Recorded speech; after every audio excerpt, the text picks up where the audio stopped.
The following material contains spoilers for the film. The film also works as a critique of society and an exploration of the human capacity for violence. A government is only as strong as its support from the people, and in this world, all seem rather content in their day to day lives and with the state of things, other than, say, the writer. If the ending of the 1976 film Taxi Driver is a critique of the justice system and of society, then so is A Clockwork Orange. One question that is worth asking, given Alex's age of 14 years old, is how society could allow a kid to become the sociopath observed on screen. When looking at Alex's home life, his parents come off as passive and allow Alex to disrespect and reign over them. There is a clear lack of any moral or religious constraint in his home and within his world in general. This dystopia is filled with sexual iconography that no doubt might have influenced a young Alex into thinking of women as objects. Crude graffiti art and trash can be seen filling the streets, buildings, and Alex's apartment. Routinely, women are seen with dyed short hair, showing the progress of counterculture and the subversion of beauty. This society seems to be indicative of a society without God or meaning, one that let the counterculture of the 1960s and 70s get out of hand. If the government has accumulated too much power, it is because society has let it. Alex's violence in this sense can be viewed as a product of society's many failures. Such a sentiment is reflected in Alex's final haunting words, "I was cured all right." Society has failed Alex. In the time-honored debate between nature and nurture, it would seem that this story seems to favor the second interpretation. Other components that add meaning to the film and make it great, contributing to its unique style, are its music, use of colors, and great performances. Alex is played by Malcolm McDowell, who gives an iconic performance as this teenage sociopath. His improvisation on set has already been covered, yet the legacy of this performance stretches beyond that, as many note the charm and charisma of the young actor who produces a memorable and chilling protagonist. His passion and seeming callousness only reaffirm this notion. The use of vibrant colors adds a unique, stylish aspect to the film and another layer of meaning. Kubrick chooses to use vibrant colors, particularly red and other shades of it, when portraying Alex's violence and passion, while contrasting this with bland colors and depicting the dystopian world around him. Kubrick also makes great use of subtle Easter eggs and astute perfectionism to convey meaning with small symbols, such as the scene where Alex is being dragged off by his two previous droogs, who are now police officers, when one of their badges reads 665 and the other reads 667, making Alex 666. The film is filled with small details like this that are easy to miss but make it rewatchable on second and third, fourth, and even fifth glances. The use of music is also appropriate in this film, as playful Beethoven songs are often employed in scenes with Alex and affirming his passion for classical music, while the dark and booming song Funeral of Queen Mary is utilized in scenes that emphasize world building, implying the death of a healthy traditional society. The sets and costumes are also nothing short of spectacular. Additionally, the film contains a number of iconic moments and scenes that are memorable and often quoted across cinema.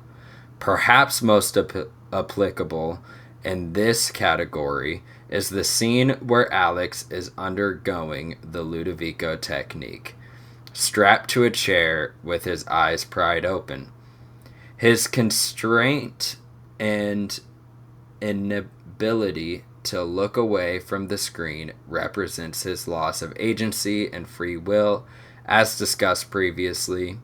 Other iconic moments include the scene with the writer and his wife, as well as the scene where Alex attacks his fellow droogs to assert his dominance and leadership. Of course, despite the film's initial controversy, it has come to garner something of a positive critical reception and status as one of the greatest films of all time. Due to its banned status in many countries and its strange atmosphere, it has gained something of a cult following over the years, with Steven Spielberg even praising it as the first punk rock film. It received a nomination for Best Picture at the Oscars that year and was included in Sight and Sound's Greatest Films list. It has also appeared on a number of other top 100 greatest films lists over the years, such as the American Film Institute's list and some major magazines such as Entertainment Weekly, for instance. Additionally, the film was selected for preservation for the National Film Registry by the United States Library of Congress as being culturally or historically important. When labeling a film important or significant, however, it is necessary for one to distinguish exactly what they mean by such a remark. For this film, one can say that this represents a shift in filmmaking, observable throughout the 1970s. Before the 1970s, a precedent known as the Hays Code existed, whereby filmmakers were limited to a set of moral and ethical constraints in filmmaking in order to receive widespread theatrical release or receive funding. These constraints limited or even outright forbid elements such as expressions of sexuality, nudity, cursing, excessive violence, and posited that the movie villains ought not be permitted to get away with their crimes without repercussion. These limitations on creative liberty for the artist significantly impacted the kind of pictures being made in Hollywood, where everything had to be squeaky clean and there always had to be a happy ending. This code lasted from 1934 to 1968. With A Clockwork Orange being released in 1971, it would seem that this film contains almost every element forbidden in the Hays Code. While not the first film to challenge these constraints, it would seem that A Clockwork Orange was a drastic departure from what people were used to or comfortable with at the time, and certainly pushed the boundaries of filmmaking and challenged what film could be. While shock value and obscenity within themselves are not necessarily elements worthy of praise, this film obviously employs such elements in an attempt to deconstruct larger issues facing a post-war society observing the rise of the Cold War. As previously mentioned, this government conspiracy and social disarray that is observed on screen mirrors the reality of this situation faced by Western countries in the 1960s and 70s with projects such as Project MK Ultra. Without this film, perhaps there might not be Quentin Tarantino's of today using elements of sex, violence, and moral ambiguity to explore bigger societal issues. In a way, Kubrick paved the way for filmmakers for generations when he made this picture, and this is what is meant when people say a film is culturally or historically significant. A Clockwork Orange retains its deserved status amongst the greatest films of all time for its timeless story that deconstructs certain social issues in the West using stylistically provocative elements that film as a medium.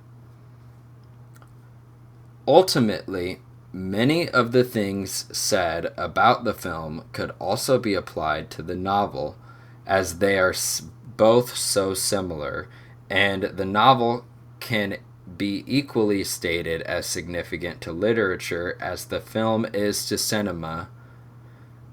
A Clockwork Orange in many ways is just different from many other science fiction works of the 20th century, and deserves to be talked about, read, and watched into the modern day.